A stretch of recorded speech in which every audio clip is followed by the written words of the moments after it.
Hello, welcome. This is my passion speech, and I would like to first introduce you to my audience. First, there's Elizabeth, Justin, JR, Kyle, and Austin Gatza. These are my friends and family, and they're here to help me today. So, I remember when I was in high school, I was on Ohio State University's campus watching a documentary called Nefarious. Nefarious is a documentary about human trafficking across the world and also here in the States. I remember in the documentary they were in a city called Svay Pak in Cambodia, and they were on this rooftop and they were overlooking this city where they were well known for selling young girls for prostitution, young girls like 4 years old. I remember in that movie, in that documentary, just sobbing on campus, and it changed my life forever, and it changed the way that I introduced myself to people, and I chose to live my life. And so in this speech, I'm going to tell you about how God switched my mentality, encouraged me, and moved my focus all towards the passion of human trafficking. First, God drastically changed my mentality. In high school, I was really focused on sports. I played soccer, I wrestled, I ran track, I was a 3-sport athlete. I loved doing it. But God, my senior year, allowed me to go on a mission trip to Detroit, where we did a lot of service there and a lot of good work. And those moments, He made me realize that I want to go into ministry, and I want to do things to help people and do things for His purpose and His glory. And so at that point, He changed my mentality from wanting to just do sports all the time to wanting to serve Him and wanting to be on a mission trip. And after that, God opened doors for me. He allowed me to see the Nefarious documentary. He allowed me to go to certain conferences that were closed. And when I came to Spring Arbor University, I came to a place where it was really passionate about human trafficking, and I wasn't alone. God gave me encouragement to continue to do what I wanted to do with human trafficking.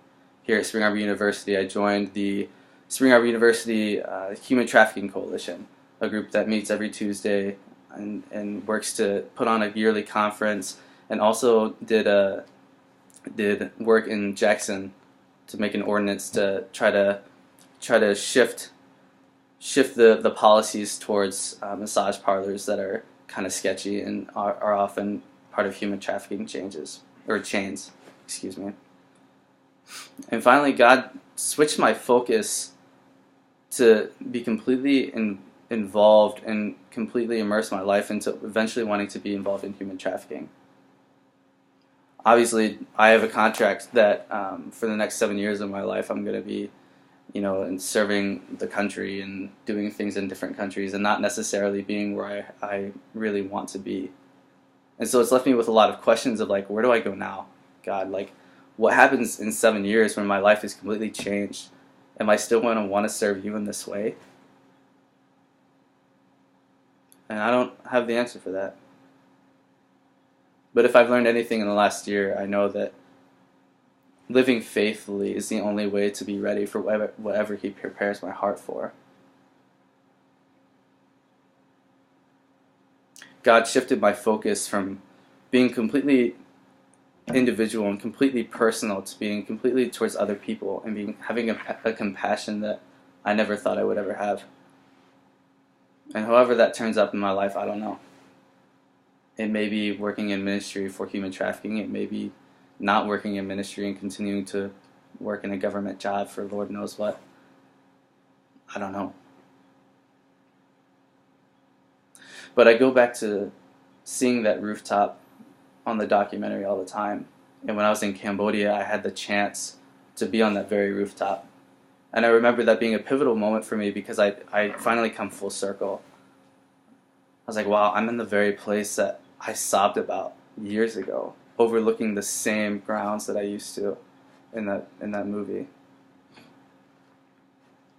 But God taught me in Cambodia that my work isn't simply just working in ministry and solving the problem of human trafficking. It's much bigger than that. In Cambodia, I saw a lot of pain. I saw a lot of poverty. And it takes more than just, rescuing girls from brothels or whatever. So in my life, if I continue to work and be faithful to whatever He has available for me, it may change, but my passion won't. Thank you.